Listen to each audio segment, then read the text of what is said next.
The production of this video was made possible by donors to the Orchestration Online Patreon initiative. Please consider adding your support to the creation of free educational internet resources by visiting our Patreon page linked below.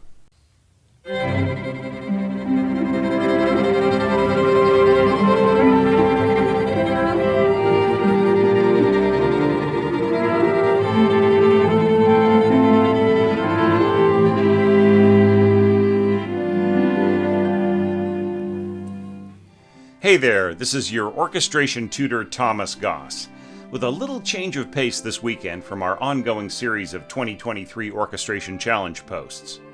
Back in September, the Academy of Scoring Arts, or ASA, launched their own orchestration challenge and invited me to moderate and evaluate scores composed by their own members on a given theme, and arranged for string quartet, flute, clarinet, horn, and harp. This time, the ASA went all out and actually hired a small orchestra of players, adding a double bass for balance and added scope. And so it was that I sat down with a binder full of scores, 11 players, 10 composers, and a healthy audience of ASA members and friends on a Saturday morning in late September.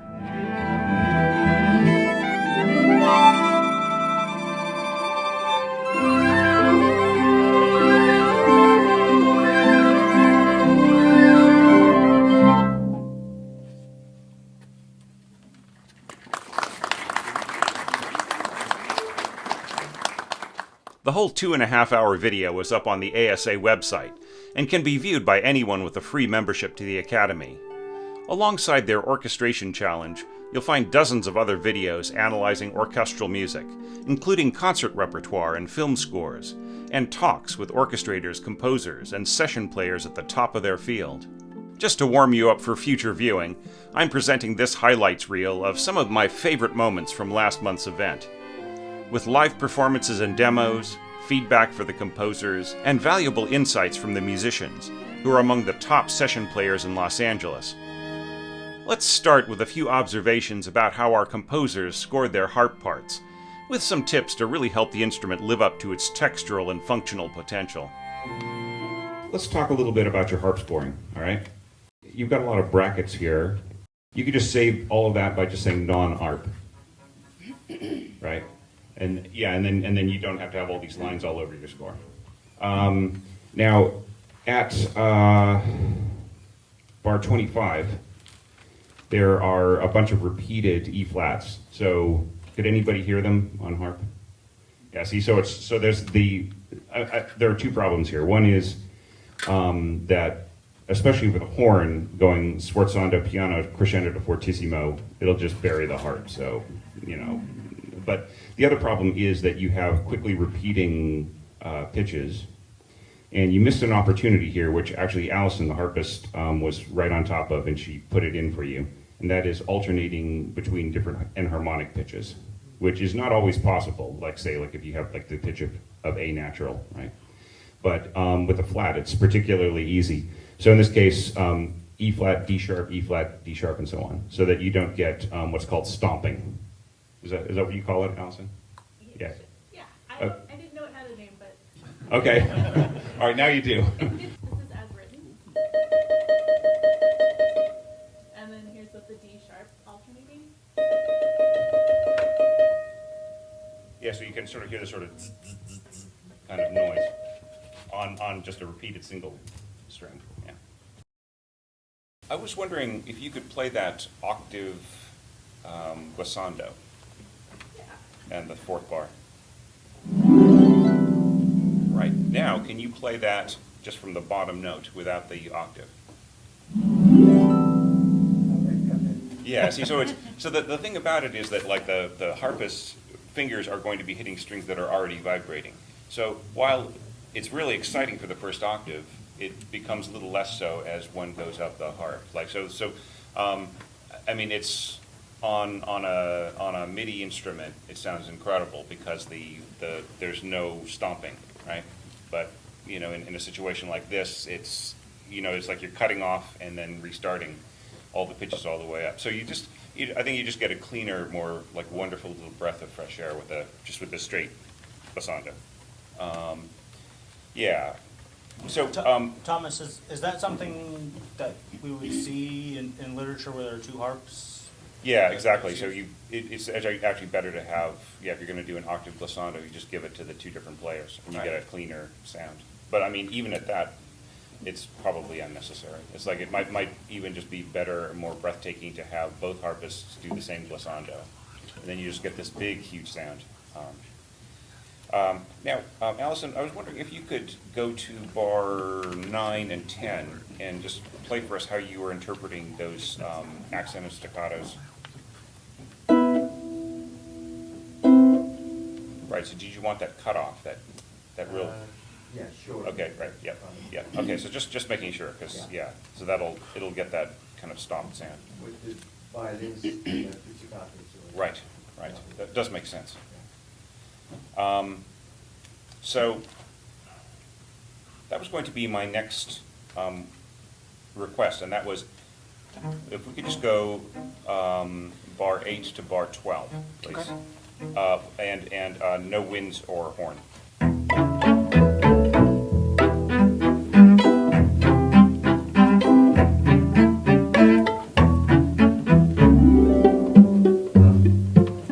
Great. So you could see that that in this situation, pizzicato, like a chamber pizzicato, works really great with harp. But were this a string section, you wouldn't be able to hear the harp very well, or possibly at all, just because it has the pizzicato is so dry, it has such a dominating sound. But I thought in this situation was charming. It's just really had a lovely thing. But I just wanted to. With that caveat, if we can just to hear them separated like that. Did you notice how Allison just did glissando? She couldn't be bothered to play everything, and good for her. Yeah, because it's just going so fast. I mean, what's the point in playing scales? The harp part at 24 is unnecessarily intricate. Allison, you were just like playing the top staff, right? Actually, so it's a sneaky form of the stomping you've been talking about the whole time. I'm Right. going to run over my notes. Right. But you can get the same range you could with both hands if you just do a big arpeggio down, Right. and it's going to be more harpy. Just one big line. Yeah, so you're spreading out some of this, like that kind of scoring with the harp is really, really effective. I think that you could have scored the first page, everybody playing piano, including the flute. There's no need to mark the flute at mezzo forte with everybody else being piano. The flutist, if they know that they're playing solo, they'll play in a piano character, right? But they'll still play over, and that way you don't get like more of kind of a forced mezzo blah kind of a sound. That's been my experience. Maybe it makes absolutely no difference what I'm saying to the players about this. But I found that if you're marking solo on a wind part especially, they know that they are the star of the show. So they'll make sure that they can be heard. And then, like if we sort of look at the rest of the dynamics here, you have your harp marked lower than your strings, and it really should be, they should either be equal or the harp should be louder, or should be marked a little bit up, just so that they don't get lost. Now, in this chamber situation, it's not such a big issue, but in an orchestral situation, it would just be deadly to the harp to be piano, the string orchestra being at mezzo piano.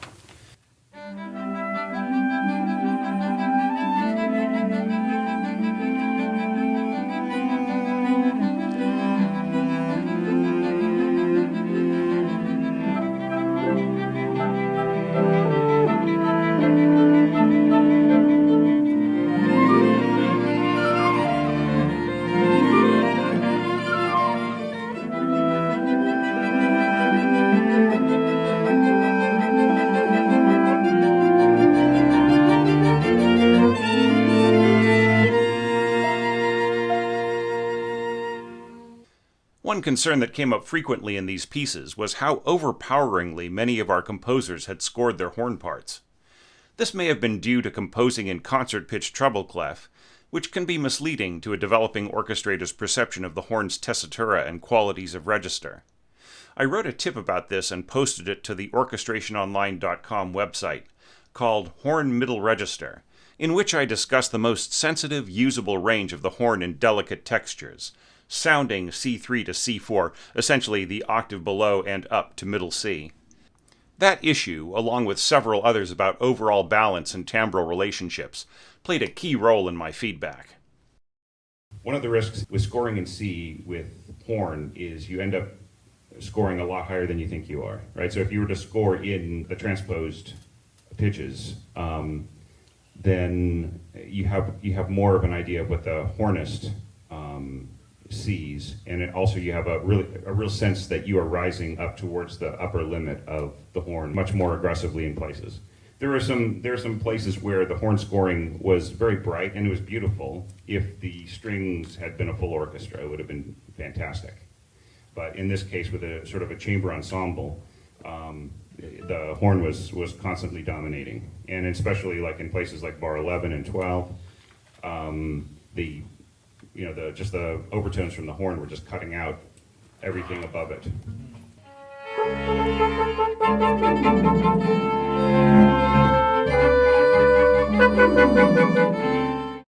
Pick up to D. If I could just hear winds, horn, and harp. No strings, please.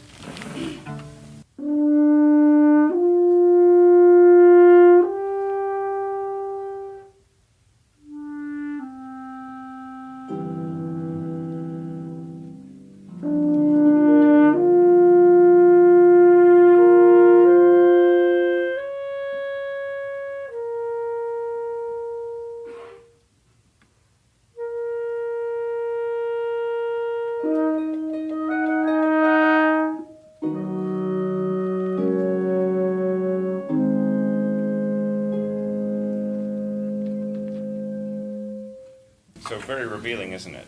Like which instruments block out the other ones.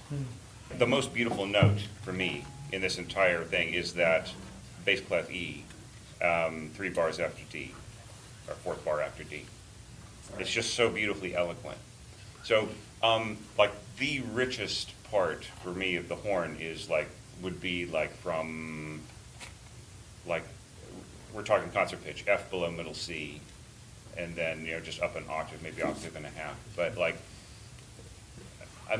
the high notes for horn are just incredible. But the real guts, the real soul of the instrument is in its middle register, in terms of just beautiful little nuance and just tiny little finessing of intonation and all these kinds of things are just really possible lower down. So don't neglect that. If you want your wind and upper string scoring to be clearer, then I would say keep the horn a little lower than you have been, just because the brightness of it, even like say a wind ensemble, like a wind quintet or something like that, you do have to score the horn pretty carefully so that it doesn't just destroy the oboe and the flute and so on.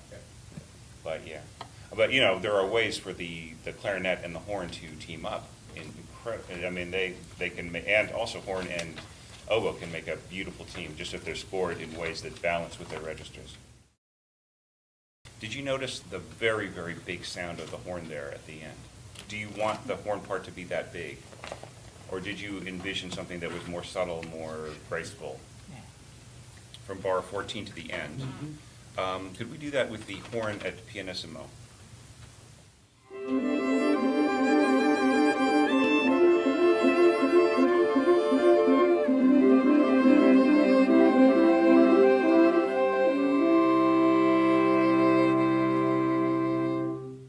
See how the horn could support and not dominate in that situation, especially on that last chord. It has such a beautiful sound. So so just really watch out for the strength of the horn. Especially when scoring in C. It's so deceptive. It just puts everything off by five pitches or 4 pitches, and the perception of the orchestrator can get a little thrown off too. Did you notice how this horn just stuck out, just so intensely? I felt that the 3rd bar, I thought that note could have been like a clarinet note and balanced really beautifully with the ensemble. Or could have been down an octave, say, possibly. And then that low F sharp from bar 6, I thought that was just absolutely beautiful with the horn. But then going from bar 10, once again, the horn just stood out so intensely that I couldn't really hear the resonance of the winds and strings above it, right? And it also made my ears inflate so much that I couldn't really hear the harp either, right? So those are just kind of like things that like might sound good in a mock-up or might sound good in the imagination of the orchestrator that like don't quite balance just because of the register and the situation. I would say like especially in a situation like this where it's so intimate and the ensemble is so small and you know it's just so easy for the horn to just play. And don't get me wrong, my wife is a horn player. I love horn players, literally. But I'm aware of their awesome power. Like even at like piano or pianissimo, like what feels like pianissimo to them could be like mezzo forte to the strings or the harp. So yeah, so that would be something where I would like if we were in a coaching session, I probably would say, well, is there an alternative that we can, you know, is there something we can do to bring out that horn line, whether to drop an octave in places or to like maybe assign a different dynamic or whatever. So what I'm just wondering, just as a for instance, if we could just take the first 4 bars, just stop at bar 4, into bar 4, and if you could play that part like down an octave, just play, yeah. Just the horn down the octave? Yeah. Okay. Yeah. Yeah, we'll go to the bottom.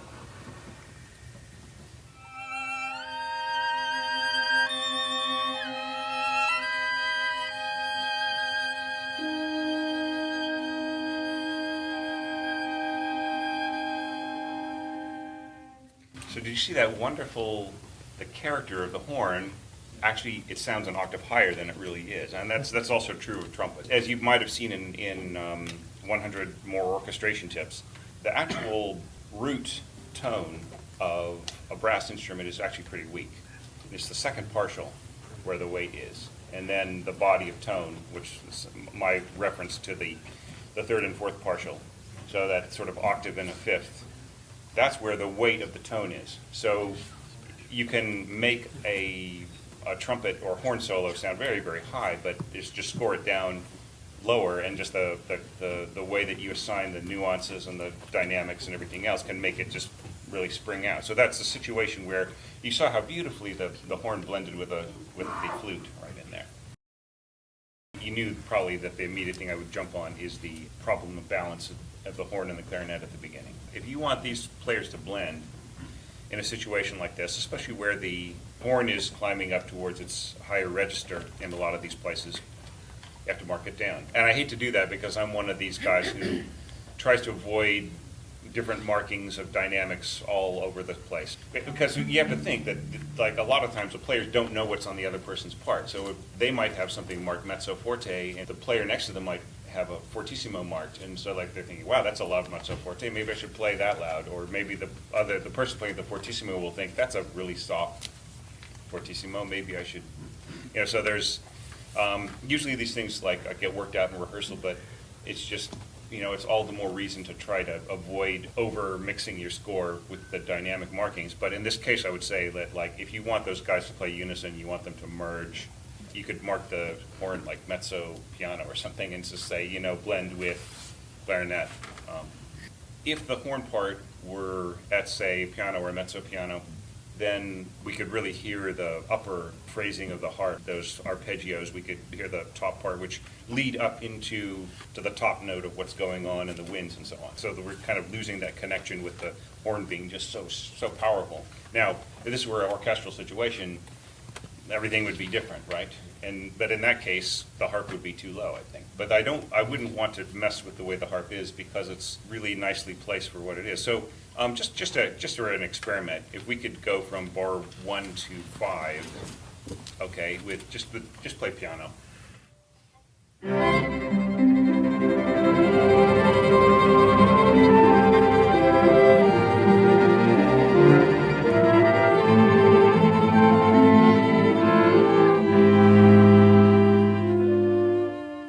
Yeah, see, so like immediate improvement.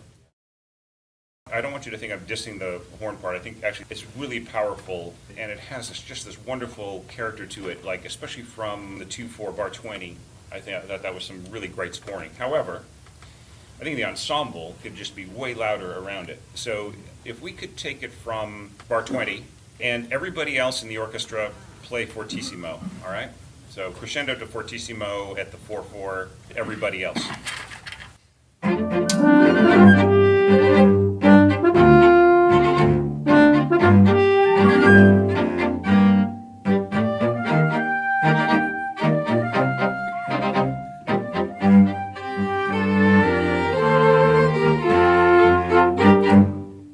It's not just the strength of resonance from the instruments, because you don't really have that much in terms of resonance, like of held tones from your strings. They're all just kind of going like that, this big rhythmic thing. So that bringing up that character to where it is just really kind of hammers away behind the horn. It's like you can mark it fortissimo and it's still going to be behind the forte horn part. So that gives the horn more kick, right, for their part, right? And so it's just a matter of like, it's not just making the timbre balance, but it's also making the energy balance, right? Just giving the players, especially a soloist in this case, what they need to really, really get going. For horn, and especially in a chamber situation like this, piano is a beautiful, rich sound. It is not necessarily like, I think that actually had the marking been piano, I feel that you would have given the horn player more room to breathe or to push into the crescendo and just really give it more meaning and so on. And I would say just in general, I'm going to say it now so I don't have to harp on it too much later. Boom, boom. And that is mezzo dynamics. They do have a use, especially in film music, for staying out of the way of dialogue and sound design and so on. But in concert scoring like this, mezzo is actually your enemy in a way, because it has a sort of a grayer sound. These instruments have been designed over centuries to sound really great piano or forte, and mezzo is sort of a moderating dynamic. So it's like maybe on your way to somewhere, you'd go to mezzo piano then piano, or if you were supporting another instrument, you would want to play mezzo forte perhaps to a forte instrument. But to have the general dynamic of the entire piece be in a mezzo dynamic, I think removes some of the musical interest that you might possibly otherwise have. The composers all did a great job. The ASA organized and presented it so effectively, and the musicians were top-notch. And I also want to mention the role of Reuven Herman, who was one of the event's organizers, but also took on the role of conducting at the last minute.